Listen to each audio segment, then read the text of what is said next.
보니까 뉴욕 증시 오늘도 하락 마감을 했고 불안한 모습이 계속되고 있는데 해외 투자 경향이 여전하다는 얘기일까요? 네, 서학개미들의 공격적인 투자 성향은 여전히 변치 않았습니다.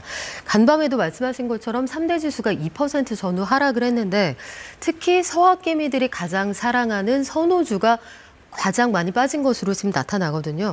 올해 들어서도 보면 테슬라 주가는 40%, 엔비디아 주가는 30% 하락했습니다. 구체적으로 그 한 펀드의 예를 들어서 한번 말씀을 드려보면 서학개미가 주로 사랑하는 25개 종목이 들어있는 이 서학개미 ETF라는 게 있거든요. 제목이 그렇습니다. 그런데 이게 작년 12월 중순하고 비교를 하면 그때 당시가 고점이었으니까 약 40% 정도 하락을 했습니다. 여기에 어떤 종목들 담겨 있는지 보면 엔비디아, 테슬라, 애플, 그리고 팔란티어나 그 아이온큐 같이 한국 사람들이 특히 선호하는 기술주 참 많이 들어있는데 그래픽 보면서 말씀을 드리면요. 월별 순매수세가 그렇다고 꺾이진 않았습니다. 그렇네요. 올해 들어서 보면 1월에 6조 원, 2월에 4조 4천억 원, 3월에는 역시 6조 원. 서학개미들은 여전히 미국 주식을 순매수하고 있다 확인을 할 수가 있는데요. 그런데 이렇게 전운이 고조되고도 계속 샀을까 궁금한데 7일에도 필라델피아 반도체 지수를 3배 추종하는 SOXL 가장 많이 산 주식 1등이었습니다. 두 번째는 테슬라가 오를 때 2배로 수익을 낼 수 있는 TSLL 이 펀드, 레버리지 펀드인데요.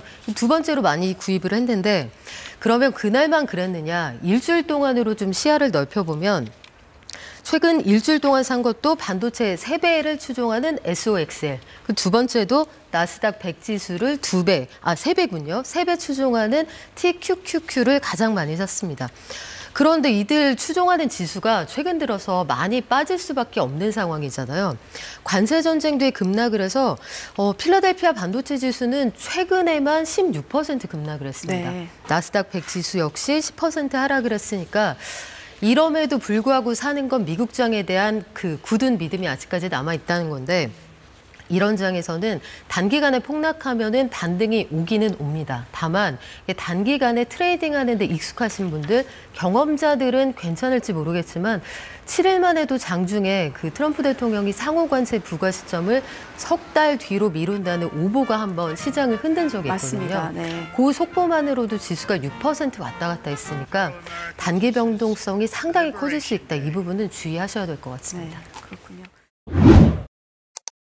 우리나라 개인 투자자분들이 이제 해외 주식, 미국 주식에 또 집중돼 있어서 충격은 더 클 테고 지금 금값도 잠깐 보겠습니다. 금값 그나마 우리가 이거는 안전하다고 생각하는 자산인데 금값도 뚝 지금 떨어지고 있는 상황에서 개인 투자자들 대체 어떻게 대응을 해야 될지 지금 종잡을 수 없는 분들이 많을 것 같습니다. 사실 지금은 어느 나라 주식을 갖고 있고 어떤 자산을 갖고 있든 다 빠지고 있거든요. 그래서 다 힘든 상황인데 다만 이제 지난번에도 그 한국은행에서 직접 또 이제 보고서까지 썼던 것 중에 하나가 한국의 개인 투자분들이 그동안 해외 주식을 많이 했잖아요. 근데 그중에 90%를 지금 미국 주식에 집중했다. 미국 주식 안에서도 너무 이제 큰 회사들 있죠. 뭐 잘 알려진 특정 몇 개 이제 주식에 좀 집중됐다고 하는데 이건 좀 너무 위험한 것 같다고 좀 경고를 했거든요. 근데 이게 미국이 그동안 너무 좋았기 때문에 사실 개인 투자자들 입장에서는 그렇게 했던 건데 지금은 저도 이제 한국은행의 의견과 좀 동일하게 자산을 좀 배분할 필요가 있다. 너무 미국에 집중돼 있다면 사실 이번 관세 정책의 최대 피해 국가는 누가 봐도 미국입니다. 모든 이제 미국산 수입, 그러니까 미국으로 들어가는 수입 제품뿐만 아니라 또 미국 기업들이 전 세계에 또 공장들이 좀 흩어져 있잖아요. 애플 아이폰만 해도 중국에서 만드는 게 90%거든요. 거기서 미국으로 가요. 그러면 중국 관세를 만약에 보복 관세까지 다 해서 100%가 넘으면 애플이 피해를 보게 되고 그리고 애플이 피해 보면 또 애플에 투자했던 분들 당연히 주가 빠져서 힘들고 또 미국의 소비자들도 애플 아이폰을 안 살 가능성이 높아지죠. 비싸니까. 그렇게 되면 결국 이번에 그래서 연초 대비해서 제일 많이 빠진 국가가 주식시장에서 미국입니다. 우리나라보다 훨씬 많이 빠졌거든요. 올해만 봤을 때는. 그러니까 이 얘기는 뭐냐면 이번 관세 전쟁에선 과거랑 다르게 전 세계를 무대로 싸우다 보니까 미국이 가장 큰 피해를 볼 수 있기 때문에 미국만 내가 너무 자산이 많다. 달러 자산이 많고 미국 주식에 집중되면 그 피해를 계속 좀 노출시킬 수밖에 없어요. 언제 끝날지 모르는 관세전. 그래서 지금은 차라리 내가 미국 비중이 좀 높다면 만약에 좀 미국도 언젠가 반등을 하겠죠. 그때 미국 주식을 좀 비중을 줄여서 뭐 한국 주식도 있고 일본도 있고 좀 약간 이 국가별로 배분하라는 거죠. 그리고 내가 너무 달러만 갖고 있다면 요새 또 엔화가 달러 대신 좀 안전자산으로 떠오르거든요. 네. 뭐 엔화로 약간 바꿔간다거나 금도 좀 꺾이는데 금도 물론 이제 너무 올라서 지금은 좀 기다리셔야 되겠지만 금이 또 만약에 빠진다면 금 쪽으로도. 그러니까 너무 미국 주식이라는 특정 자산보다 여러 자산으로 좀 일단은 배분을 해놓으시는 게 지금은 좀 어느 때보다 필요하다 이렇게 생각합니다. 알겠습니다. LS증권 염승환 이사와 자산관리 정보까지 알아봤습니다. 고맙습니다. 요즘 미국장 투자하는 분들 한숨 쉬면서 하루 시작하는 일 많으시죠? 그럴만합니다. 그 시절 우리가 사랑했던 엔비디아 왜 이래, 테슬라 왜 이래, 팔란티어 이러지 마, 내적 아우성이 들리는 듯한데요. 종목 토론방을 보면 한때 돈 복사 시스템 이렇게 부르기도 했던 미국장의 난도를 짐작할 수 있습니다. 슬슬 하락 조짐 보인다. 관세 하나 때문에 난리다. 믿고 투자했으면 좀 길게 지켜보자.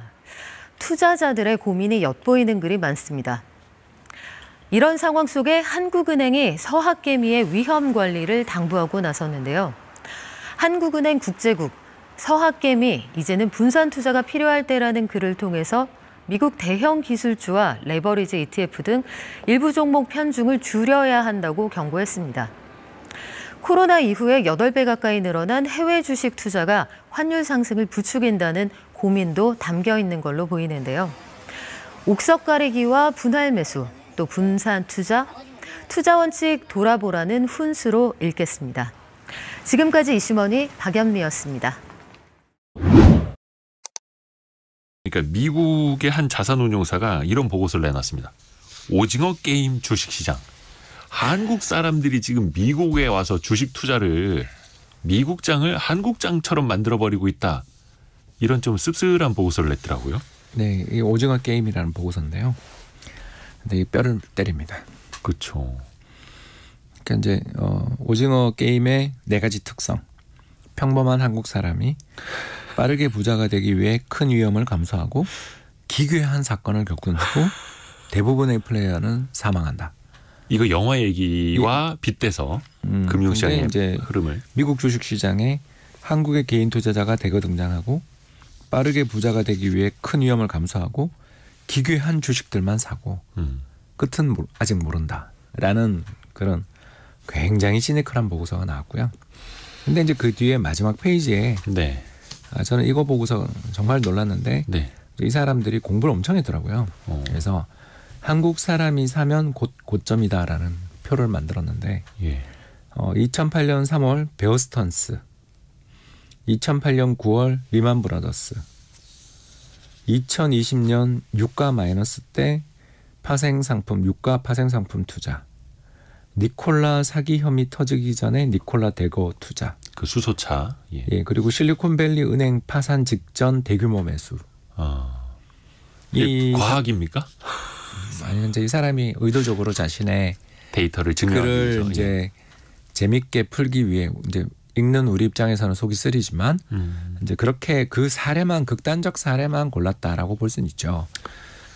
그럼에도 한국 투자자들이 갑자기 대거 매수가 날 때는 시장의 조정 신호다라는 말로 이제 결론을 내리고 끝을 내면서 이렇게 똑똑한 사람들이 이렇게 좋은 영화도 만들고 부유한 나라의 사람들이 왜 오징어 게임 같은 투자를 하는가? 우린 그러지 말자. 뭐 이런 식으로 이제 자기 상품 홍보 비슷하게 끝내긴 합니다만 읽어볼 만한 가치가 상당히 있지 않냐. 그런 대목이 있는 것 같습니다. 이 남성은 매달 100만 원씩 미국 주식에 투자하고 있습니다. 수익률은 약 30%. 배우자도 자녀 계좌로도 미국 주식을 거래합니다. 국내 주식 안 한 지는 한 4, 5년 된 것 같은데요. 장기적으로 좀 우상향할 거라는 그런 믿음이 있어가지고. 해외 주식에 투자하는 국내 투자자, 이른바 서학개미들의 미국 주식 보관액은 이달 들어 1,000억 달러를 넘어서며 역대 최대 기록을 썼습니다. 우리 돈 143조 원 규모입니다. 증가 속도도 심상치 않습니다. 1년 전보다 60% 늘었고 최근 한 달 동안만 10% 넘게 증가했습니다. 국내 투자자들이 가장 많이 보유 중인 종목은 트럼프 당선 효과로 최근 주가가 급등한 테슬라였습니다. 엔비디아, 애플이 그 뒤를 이었습니다. 전문가들은 국내 투자자의 미국 주식 쏠림 현상이 더 심해질 것으로 내다봅니다. 우리나라가 최근에 들어 이제 그 잠재 성장률이 떨어지는 모습이고 나스닥에서 이렇게 새로운 기술로 갑자기 급부상하는 기업들이 많거든요. 이런 움직임엔 후폭풍도 따를 수 있습니다.